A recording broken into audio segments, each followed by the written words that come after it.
Hey, it's Ira on September 3rd, Wednesday. I finally felt better this morning. Last couple of days I felt crappy from ever since doing an hour run on Sunday. So I guess my body finally was just like, yeah, you're good to go now. Like my heart rate variability went way up. That's a big indicator. I just felt a lot better. I actually did a running vlog today. I guess I figured it might be my first of many, maybe. We'll see. We'll see. I look fake or something weird. Something's weird. The lighting, I guess. But like, I did the vlog on a reel on Instagram that should also go on Facebook, and it should be like a minute. It looks like a minute long or something. And yeah, just kind of real quick, simple thing. So anyway, we'll see if I'll keep doing it that way or what. But I woke up around 7 and I felt good. I straightened up around the car some, cleaned the van windows. We went to the park and I went ahead and did my run. We had breakfast and the crows were there as usual, but we didn't see Fred ever. It seems like, oh, there's a kitty, a kitten. Come here, baby. Where's your mommy? Come here. She looks terrified. I wish you could see her. Let me see if I can show you. Come here, kitty. Can you see her down there? Yep, she ran off. She's feral. So, there's a cute little calico. And it runs all the way, ran all the way over there. So, I'm still seeing it. I've seen a big orange kitty that runs around here. I bet that's its mom. Anyway, Fred, didn't see Fred. So, I think the other guys don't like him, and I think that they scare him or chase him off, and I don't know what the deal is there, but he was the most forward, the least afraid, and he doesn't seem to bully anybody. He just kind of gets there and without fear and gets up front and gets his food, and I think the other guys get jealous. So anyway,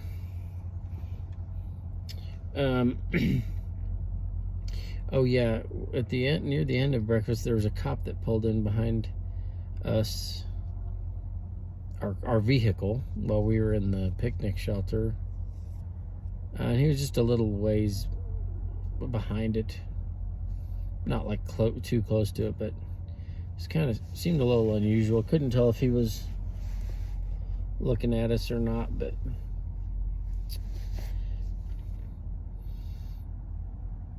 kind of made us a little uncomfortable. He left. I guess feeding the wildlife may technically be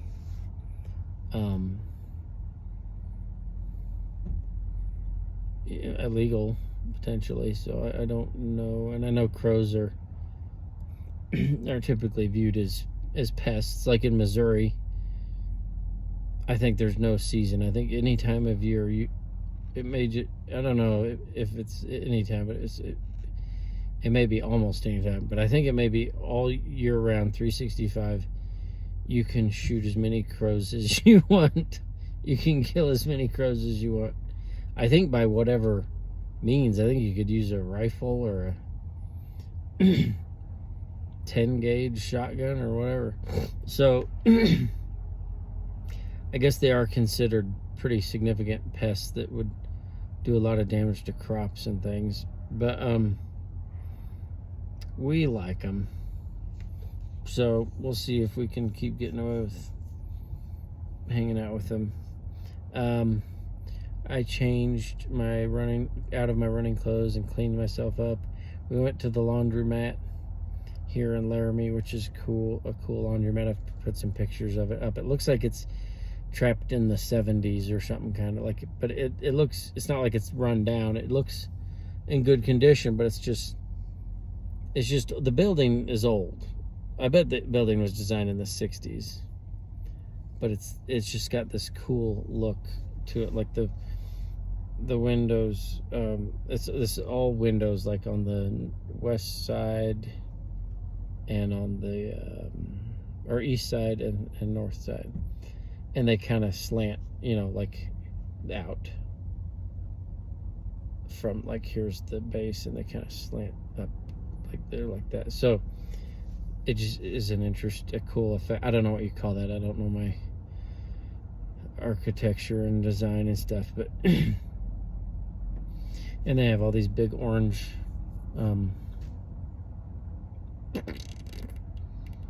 carnations, I think, and orange and yellow grown up, and we had grown those around our garden, marigolds, and it's supposed to keep out pests and stuff, I guess, but ours never got that tall, and I guess there's different species. And this species, which I think is like the African species, can get up to 3 feet tall and stuff. But anyway, we went there, knocked out our laundry, folded it. They have one of those quarter games that you can drop quarters in it, and then it goes down in it, and there's all these quarters on this thing on the bottom that moves back and forth, and you hope to knock off more than you put in. And we ended up, I think, losing money in the end. But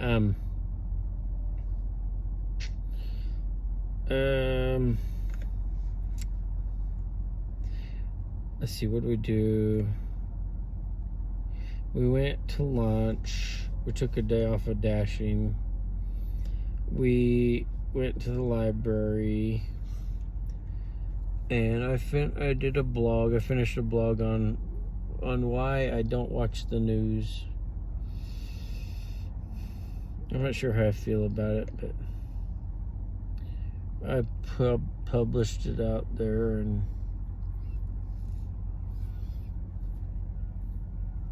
I don't know. It's an interesting topic. I feel like I couldn't express my thoughts well enough on it, but I did my best and just put it out there. And so yeah, I encourage you to read it. It's kind of like about how I think news watching can really just encourage some negative stuff, and it's a business, it's out there to make money, and to me it seems the way they make money is by getting people afraid and divided and polarized and upset, and these things can be kind of addictive. But yeah, I don't know, read it, tell me what you think. And ultimately at the end I had a solution about, well, first I talked about how, like, most of the news is, it's not anything you can do anything about, and maybe you shouldn't even do anything about, because you're in no position to handle the world's problems, because most of us aren't even handling our own problems sufficiently.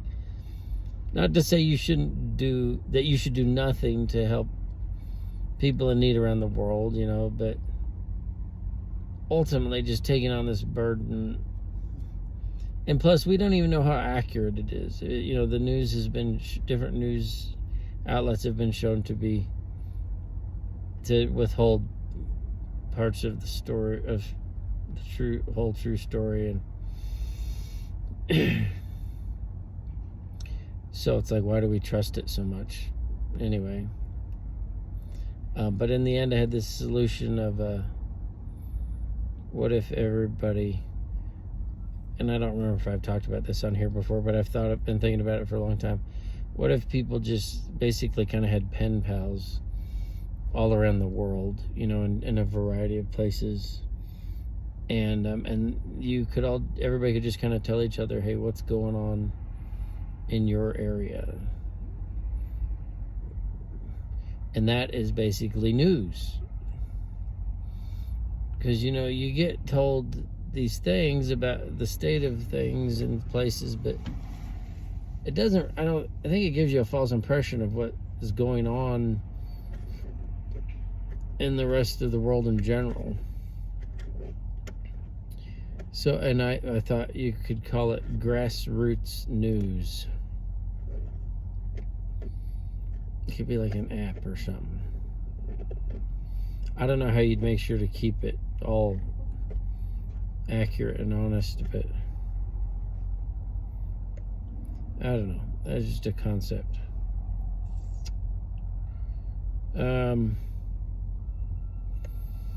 We went to the Goodwill store, the thrift store. We were hoping to find some gold because it's like way up in price. This keeps going up. I think it's $3,500 an ounce. So I think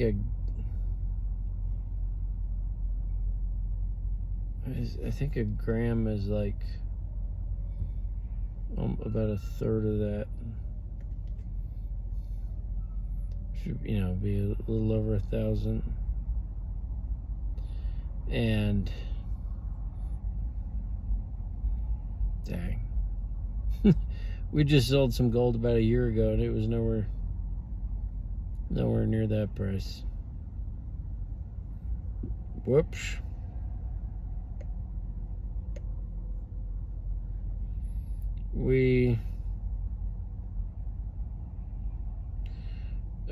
But Nikki did find some Spanx.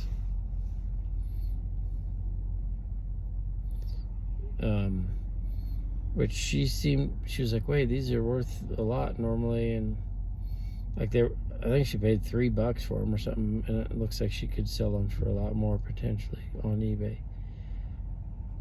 So she's planning on that. We went to McD's for dinner, and then the local grocery store yesterday, I guess it was giving out free movie tickets to this local kind of small theater that's kind of back in the neighborhood. And we got 2 of those, and we were like, hey, let's go to the movie tonight. And so we did that. We went to see the new horror movie titled Weapons. I had seen the ad quite some time ago on the internet, and I had sent it to Nikki and was like, I thought it looked good. It took a while for me to be okay with not leaving the theater because it was so boring for so long. But it was pretty good. Josh Brolin was in it. Like he's like that time soldier in Deadpool. He was Llewellyn in No Country for Old Men. He's played Thanos' voice. I don't know what else, but he was in it, and I think at the end it said he produced it too, like he was one of the producers. So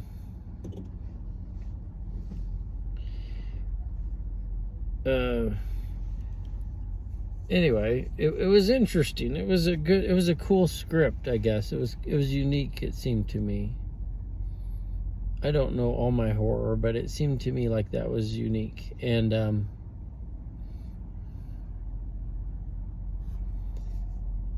so I'd say it's worth seeing. I mean, I don't know that you have to see it in the theater. You could wait till it goes to VHS or to the streaming, but it was interesting. It was like an original idea, and like it left certain things like unanswered, and like I don't want to give away too much, but like I kind of liked that, like the things that you don't see or know or understand. These are the things that are like, I think that's kind of the essence of fear. Like, have you ever noticed that you watch a horror movie and maybe they don't show you the villain for a time, but then once they do, it's, for me, it was always kind of like, oh, okay, that's not really scary. So it's like, I think I have this theory, working theory, that maybe like the essence of fear is the unknown. So which is really, in a sense, not, once you get to know it, there's no more unknown. So it's kind of like an interesting concept. It's like the unknown is not the actual thing that is unknown. It's the absence of knowledge about the thing, the absence of information, or whether it's sensory information or whatever about the thing, is what is maybe the root of fear. And that's an interesting concept to me. Like, once you know the truth about something, then there's not necessarily fear as much, at least.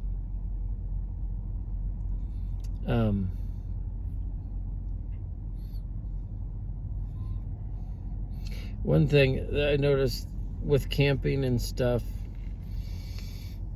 and probably even in the beginning of living in the van, like I noticed, well, especially with camping, like everything's all cool until you go in a tent, and then at night, and then all of a sudden, for me at least, it's like every you start noticing every sound, and you don't know what it is, and it's like this desire to see what it is. Whereas before, because you could see, even though it was dark, you could see just a little ways. The fact that you could see around you, it was kind of like maybe even subconsciously this concept of, well, I know I'm safe because I can see right around me. There's no threat. And so for me, I wouldn't notice sounds, but the minute that tent closed up, I would just be like, what's that? What was that? What was that? What was that? And that's kind of the idea of the unknown. The fear being essentially what you don't know. Like, what, I have no more information on that sound. I can't see what's caused it. I can't see that whatever caused it isn't a thing that's threatening me. And so it's like, yeah, I don't know. Maybe that's kind of like one of the essence of a good horror story. I don't know. Like, cause I've noticed horror movies that like do use a lot of darkness, like literal absence of light in the film. Like just not being able to see everything is scary in itself. I mean, yeah, fear of the dark is a primal thing, you know. But anyway, I guess that's my thoughts on that movie, and that's probably all I have for today. I got tired at the end of the day. My watch said I didn't sleep that much. I felt great in the morning, but before the movie, I kind of tanked. I was just kind of like after I wrote my vlog, and I don't know if it was lack of sleep or I didn't eat real. I kind of ate high sugary today, and I don't know if I had some kind of crash, but at the moment I'm okay. But I am tired. I guess it feels like a good kind of tired, and so we'll see what happens tomorrow. I'm not planning on running tomorrow because I ran today. I'm gonna be nice, kind to my body, give it time to recover, and we're gonna try to do our normal day tomorrow, and that's it. So this is September 3rd, Wednesday, 2025. Ira Whitlock signing off until tomorrow.